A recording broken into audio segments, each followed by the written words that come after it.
Let me ask you something, and I want you to really think about this for a second. What if the one food you've been told to fear, the one food that has been sitting in your refrigerator this whole time, quietly waiting, is actually one of the most powerful tools you have to manage your blood sugar? And what if the reason your blood sugar has been spiking, the reason you've been waking up exhausted, feeling sluggish after meals, feeling like your body is constantly fighting against you, wasn't because of this food at all, but because of how you were eating it? I'm Dr. Richard Ben, and today I'm going to change the way you think about eggs forever. If you are diabetic or pre-diabetic, or if you are someone who is simply trying to keep your blood sugar stable and protect your long-term health, then this video is going to be one of the most important things you watch this year. So please, do not skip ahead, do not fast forward, because every single piece of information I'm about to share with you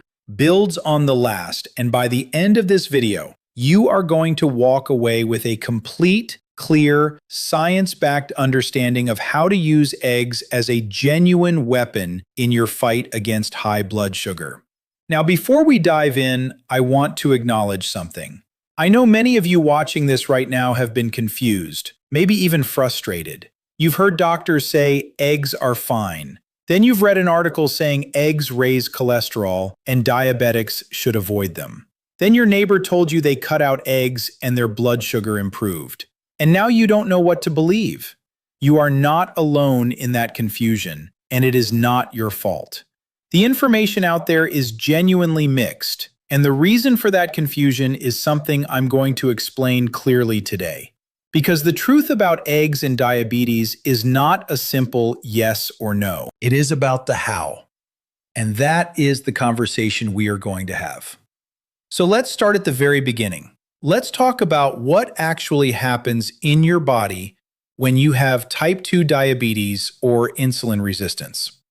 When you eat carbohydrates, your body breaks them down into glucose.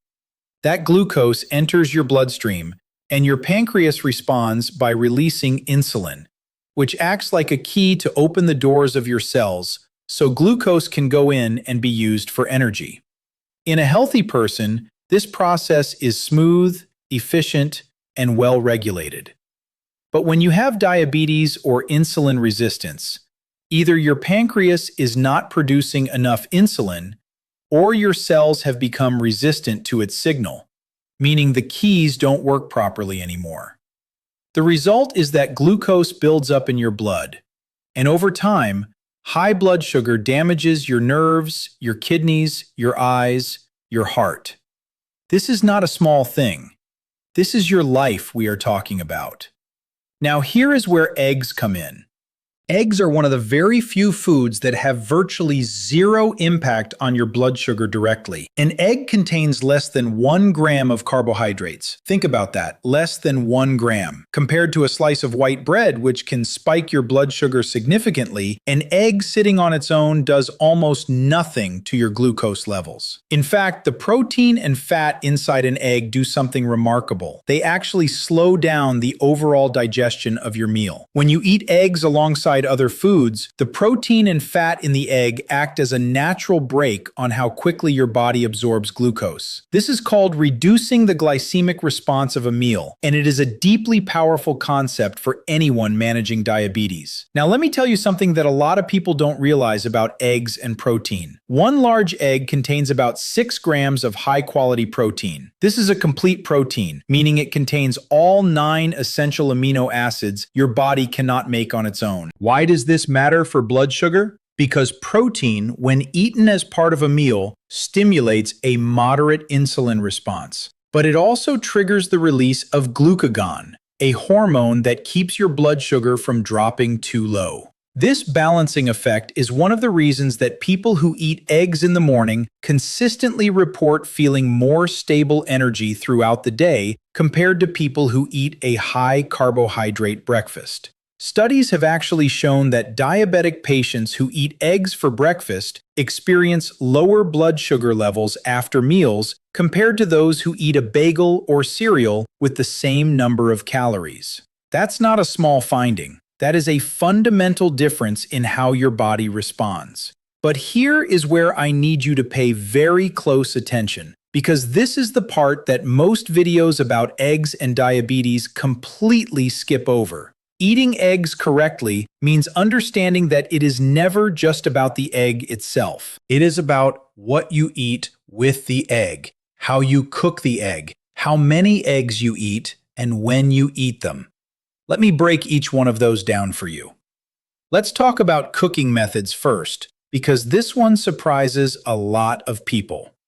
The way you prepare your eggs can dramatically change how healthy or unhealthy that meal is for your blood sugar and your overall metabolic health. The worst thing you can do is take an incredibly nutritious egg and cook it in a way that destroys its benefits or adds inflammatory ingredients that counteract everything good the egg was going to do for you. Frying eggs in large amounts of vegetable oil, things like corn oil, soybean oil, or sunflower oil, is a problem. These oils are high in omega-6 fatty acids, and when heated at high temperatures, they oxidize and produce compounds that can promote inflammation in the body. Chronic inflammation is a major driver of insulin resistance, which is the core problem in type 2 diabetes. So if you are frying your eggs every morning in a big splash of vegetable oil, you are potentially making your insulin resistance worse, not better, even though the egg itself is a healthy food. The better alternatives are cooking your eggs in a small amount of extra virgin olive oil, which is rich in anti-inflammatory monounsaturated fats, or using butter, which is a natural saturated fat that is stable at cooking temperatures and does not oxidize the way vegetable oils do, or using coconut oil, which also handles heat well. And of course, the absolute best methods from a nutritional standpoint are boiling, poaching, or baking. These methods require no added fat at all, and they preserve the nutrients in the egg beautifully. A hard-boiled egg is one of the most portable, convenient, blood sugar-friendly snacks that a diabetic person can carry with them throughout the day. Please remember that. Now let's talk about what you pair with your eggs, because this is where most people make the biggest mistake. I see it all the time. Someone decides to eat eggs for breakfast because they heard it's good for their blood sugar. So they make 2 scrambled eggs and then they eat them with toast, orange juice, and a bowl of fruit. And then they wonder why their blood sugar still spiked. The eggs did not cause that spike. The white toast, the orange juice, and the large serving of fruit together created a carbohydrate load that overwhelmed everything the eggs were doing. The eggs were trying to slow the glycemic response, but the carbohydrate load was simply too large. What I want you to think about instead is pairing your eggs with foods that work alongside them rather than against them. Vegetables are your best friend here. Spinach, kale, bell peppers, mushrooms, onions, broccoli, zucchini. All of these are low in carbohydrates, high in fiber, and loaded with micronutrients that actually support insulin sensitivity.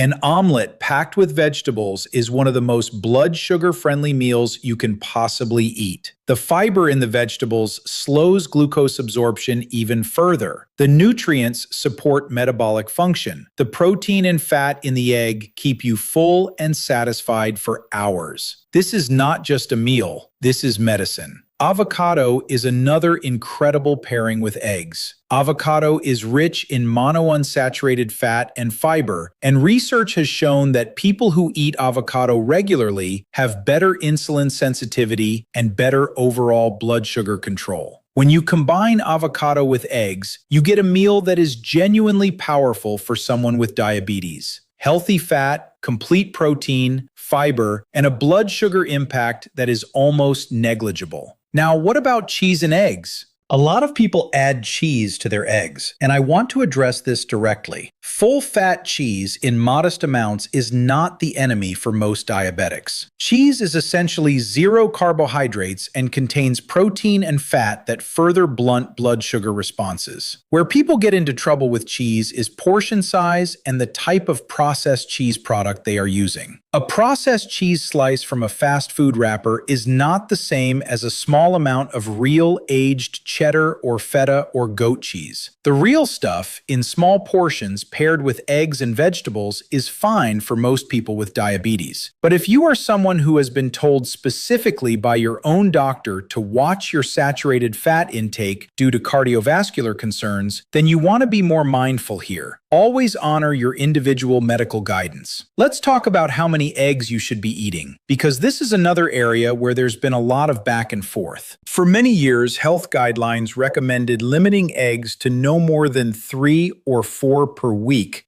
because of concerns about dietary cholesterol.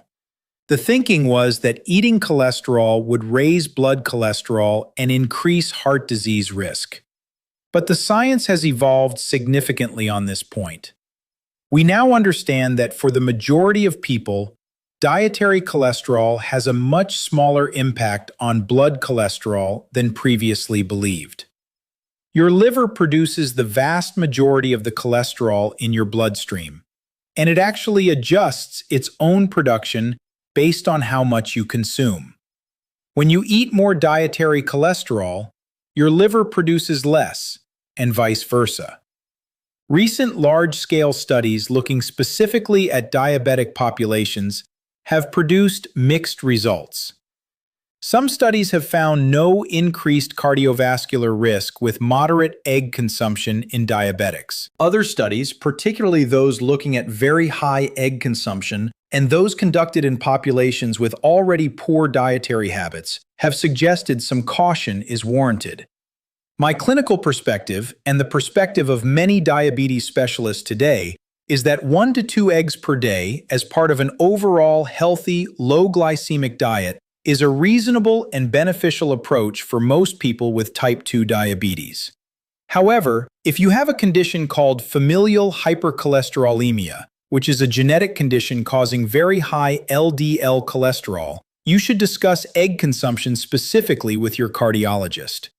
And if you are not sure, ask. That is always the right answer. Now, I want to talk to you about something called the breakfast effect, because it is one of the most fascinating and practically important things I can share with you today. Research has consistently shown that what you eat for your first meal of the day has an outsized effect on your blood sugar for the rest of the day. There is a concept called the second meal effect, first described decades ago, which essentially means that a low glycemic breakfast can improve your blood sugar response even to your lunch and dinner. When you start your day with protein and fat from eggs rather than a high carbohydrate meal, you are setting up a hormonal environment in your body that keeps blood sugar more stable for hours afterward. You are essentially giving your pancreas a gentler workload from the very start of the day. I have seen this play out with patients over and over again. Someone switches from a breakfast of cereal or toast to a breakfast of 2 eggs with vegetables, and within a few weeks, not only are their morning blood sugar numbers better, but their post-lunch spikes start to decrease as well. It is one of the most powerful single dietary changes a diabetic person can make, and it costs almost nothing. Let me also talk about timing and frequency, because these details really do matter. Eating eggs as part of a meal, rather than alone as a snack on an empty stomach, tends to produce the most benefit for blood sugar management. The synergy between the egg's protein and fat and the other foods in the meal is where the real magic happens. If you eat a single hard-boiled egg alone, you'll still get a good protein hit, which is helpful, but the full glycemic lowering benefit really shines when eggs are part of a complete meal that also contains fiber and healthy fat. Eating eggs too late at night is also something worth thinking about. For some people with diabetes, late-night meals can disrupt the natural overnight fasting period that allows blood sugar and insulin to reset. If you are someone who tends to eat eggs as a late-night meal, pay attention to your fasting blood glucose in the morning and see whether it's being affected. Everyone's body responds a little differently. Now let's spend a moment on egg quality, because I genuinely believe this matters more than most people think. Not all eggs are created equal. A conventional egg from a factory farm chicken that has been fed a diet of corn and soy has a very different nutritional profile compared to an egg from a pasture-raised chicken that has been foraging outdoors on grass and insects. Pasture-raised eggs tend to have significantly higher levels of omega-3 fatty acids, higher vitamin D content, more antioxidants like lutein and zeaxanthin, and a better overall omega-6 to omega-3 ratio. All of these differences have real implications for inflammation and metabolic health. I'm not saying you cannot get benefit from conventional eggs. You absolutely can. But if you can access pasture-raised eggs, they are worth the investment for someone who is seriously committed to managing their diabetes through diet. Look for labels that say pasture-raised, not just free-range or cage-free, as those terms do not guarantee the same quality. I also want to quickly address the yolk versus white question, because I know some of you have been told to eat only egg whites to avoid the fat and cholesterol in the yolk. I want to address this clearly and directly. The egg yolk is where the vast majority of the nutrition lives. The choline in the yolk is essential for liver function and brain health. The fat-soluble vitamins A, D, E, and K are in the yolk. The antioxidants lutein and zeaxanthin that protect your eyes are in the yolk. The omega-3 fatty acids are in the yolk. The egg white is mostly protein, which is valuable, but if you are discarding the yolk out of cholesterol fear, you are throwing away the most nutritious part of the egg and leaving yourself with a much less complete food. For most people with diabetes, eating the whole egg is the right choice. Let me now talk about some of the specific scenarios I hear from my patients and viewers all the time. Some of you are on metformin and wondering if eggs interact with your medication. They do not. Eggs are safe to eat with metformin, and there is no evidence of any adverse interaction. If anything, the protein in eggs can help buffer the mild nausea that some people experience when they first start metformin. Some of you are managing not just diabetes, but also high blood pressure. Eggs are low in sodium naturally, which is beneficial for blood pressure. The key again is preparation. Scrambled eggs made with a lot of added salt or paired with processed meats like sausage and bacon will add sodium and inflammatory saturated fat that can negatively affect blood pressure and cardiovascular risk. Keep it clean. Eggs with vegetables, minimally seasoned, cooked in a healthy fat. Some of you may be wondering about egg-based recipes versus plain eggs. Absolutely, you can get creative. A vegetable frittata made with eggs, spinach, mushrooms, and a little olive oil is an excellent diabetic-friendly meal. An egg salad made with avocado instead of mayonnaise is a fantastic lunch option. Shakshuka, which is eggs poached in a spiced tomato sauce with vegetables, is a Mediterranean dish that is wonderful for blood sugar management.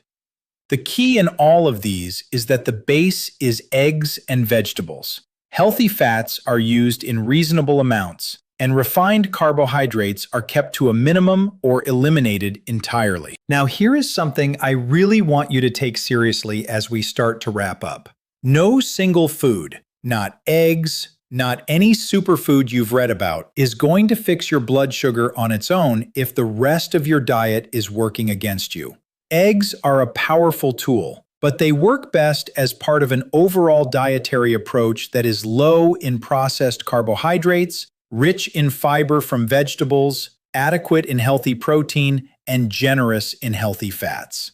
If you are eating eggs every morning, but then spending the rest of the day eating refined carbohydrates, sugary beverages, and highly processed foods, the eggs alone cannot overcome that. But if you anchor your meals around whole, real foods, with eggs playing a starring role, you will begin to see real, measurable changes in your blood sugar numbers, in your energy levels, and in how your body feels day to day. I also want to remind you, as your doctor in this space, that monitoring your own blood sugar response is irreplaceable. Everyone's metabolism is slightly different. The best way to understand how eggs and any meal you eat affects you personally is to check your blood sugar before the meal and then 2 hours after the meal. A rise of less than 40 points in most cases is considered a good response for a diabetic individual. If you are seeing bigger spikes than that after an egg-based meal, look carefully at what else you ate with those eggs. 9 times out of 10, the answer will be in the accompanying carbohydrates, not in the eggs themselves. And if you are working with a doctor or a registered dietitian, bring this information to them. Share what you are learning. Ask them to help you monitor your response to dietary changes. You deserve a healthcare team that supports you in making these kinds of evidence-based lifestyle interventions. Because diet is not a replacement for medication when medication is needed, but it is one of the most powerful levers you have in your own hands to influence your health every single day. So let me summarize what we covered today because I want this to be crystal clear for you. Eggs are an excellent food for people with diabetes. They contain almost no carbohydrates. They are rich in complete protein, healthy fats, vitamins, and minerals, and they have been shown in research to help lower blood sugar responses and improve satiety. The key is to cook them in healthy fats or without added fat. To pair them with fiber-rich vegetables and healthy fats like avocado and olive oil. To avoid pairing them with high-carbohydrate foods that will overwhelm their benefits. To eat the whole egg and not just the white. To choose pasture-raised eggs when possible. And to make eggs a consistent part of a broader dietary pattern that supports blood sugar stability. This is Dr. Richard Ben, and I want you to know that I make these videos because I believe you deserve clear, honest, practical information that you can actually use to improve your health. If this video helped you today, please give it a like, because that tells me you want more content like this, and it helps other people with diabetes find this information when they need it most. Subscribe to this channel if you have not already, because we put out new content every week on real evidence-based strategies for managing diabetes, lowering blood sugar naturally, and living a full, vibrant life with this condition. And if you have a question about eggs, about your diet, or about anything we discussed today, leave it in the comments below. I read every single comment, and your questions often become the basis for future videos. Take care of yourself, make good choices, and remember, every meal is an opportunity to either help your body or hurt it. Choose wisely, starting with that beautiful, humble, enormously powerful egg. I will see you in the next video.